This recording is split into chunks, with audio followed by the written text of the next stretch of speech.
Welcome to Patanjali Yoga Meditation. This is our final closing session, and we are closing with the last few items in the list of benefits. As you will recall, we have been towards the end. That applies to a very proficient practitioner. And if I were to go back, as has been our customary practice, the previous list was just quickly going through it. For a proficient practitioner, impurities of mind washed away. That is what is called Chitta Shuddhi. Then high moral standards, all his actions are of a higher order. And this person is of a high quality and integrity, knows how to reset his mind even in provocative external circumstances, remaining unprovoked by events in life and world, inculcates ayatva within a child of Ishwar. This is definition by Yask, Aya Ishwar Putra. So he is what is said, Yatha Pita Tatha Putra, means like father, like child. So this person is now qualitatively as the supreme being.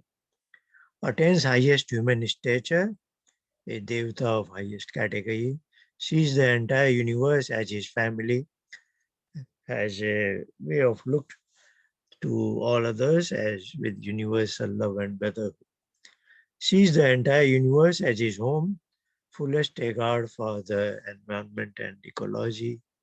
Everything is very precious. Considers everything as priceless gifts of Ishwar. So that was our previous list. And today we are saying, of course, if everything is precious, avoids wasting anything. And this is called Vivek Khyati by Kapil in Sankhya. Experientially knowing self, the Purusa, that is sort of self-realization. So now there is nothing on the chitta. So the practitioner sees himself and the chitta in a raw state as they are. So what yoga has been defined as chitta vritti nirodha. So if the chitta has no vritti, nothing to display, it is a blank skin, then he is seeing himself as he is, and the Purush by definition is aparinami. It doesn't go through any modification. So now he is able to see it, and he sees that his instrument of chitta is also in its raw state. 133 says, experientially knowing Ishwar via the absolute happiness and attribute of Ishwar.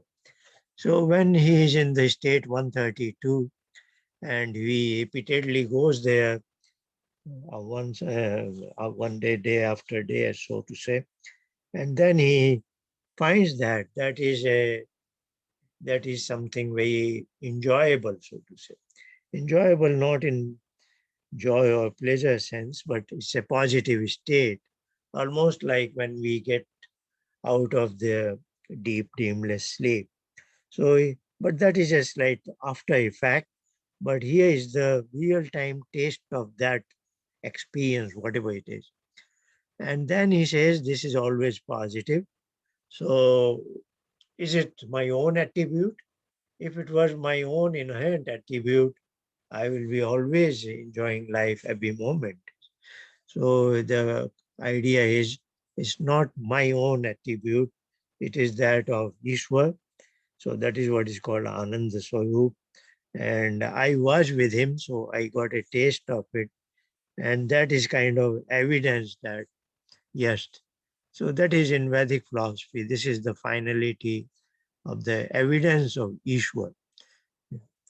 Okay, 134 says, Sanskars getting burned, not requiring further birth.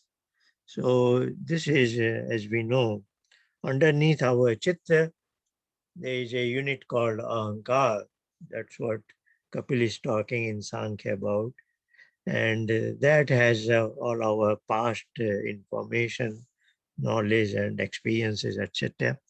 And They are collectively called as Sanskar. And a particular one is called Klesh, that is a misconception. So we come into this world due to that, what is called avidya, Klesh. And if all of them are burned, so deep in meditation practice, in the later stages, that gets burned. So if there is no more avidya in somebody's mind, then there will not be the next birth. So this kind of a person, finally, who has seen experientially all that was to be seen at 135, he is a genuine teacher for the world, having seen the ultimate reality, and stays here for a while because he is the teacher. He's a good teacher.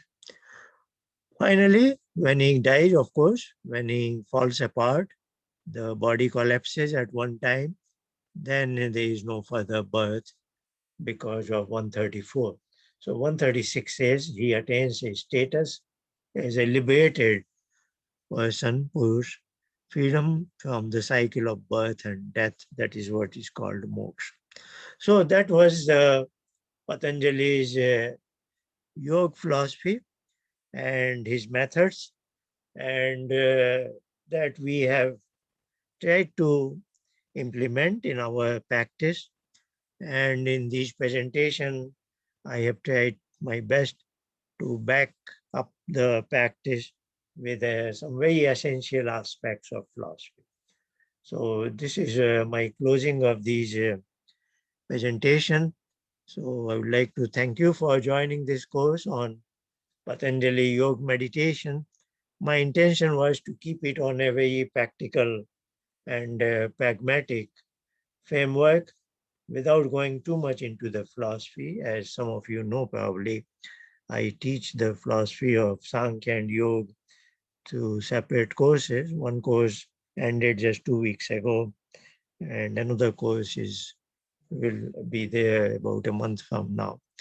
So as promised, it was. So when I started with this course, I said it will be authentic, comprehensive, and efficient. So the reason was I followed the classic treatises of philosophy of Sankhya and Yoga authored by Kapila and Patanjali. Here I can say in last 100 years or so, there have been some confusion in related to Sankhya that covers human mind and says it has three components, namely Buddhi, Ahankar, and Man. So whatever I am familiar with, the translations in Hindi and English in last 100 years or so, were, there is confusion about the middle unit of Ahankar. So I have tried, I have been able to, I am happy that I was successful in saying that Ahankar is a storage device, storehouse of, because Purush has the ability to know, experience, and act, Jnana, Karma, and Bhog. So anything that has happened in the past knowledge, past experience, and past action is stored. There is some sort of impatience in my mind. So this unit Ahankar has the impatience of past knowledge, that is called smriti, past experience, that is called vasana, past action, that is called sanskar. But this family of three is also called sanskar. So that's why I use the term sanskar for 134 in the benefit number 134. So coming back to Kapil, Sankhya, he himself is writing very clearly within Sankhya, there is adequate, more than enough evidence that the unit Ahankar is our storage device. And that I think I can, that is first thing I want to take credit of if it is possible. The other thing I have been able to contribute was the confusion of what chitta is. As you know, Patanjali's Yoga Darshan is all about Yogas Chitta Vritti Nirodha. In last 100 years, I haven't seen any book in Hindi or in English that clarifies what actually chitta is. So I have been able to say that chitta is another name for buddhi. And why is it? because when buddhi is functioning in a very latent, subtle state, that is what a meditation practitioner is concerned with, then that is called chitta. So these definitions are very simple, but somehow they got lost in the modern times. The other thing I have been able to say is Patanjali's Yoga Darshan has three prescriptions, namely Yoga, Kriya Yoga, and Ashtang Yoga, because in the human society there are three kinds of people, good and bad and slightly bad, average and say above average and below average, whatever it is, based on our quality of actions.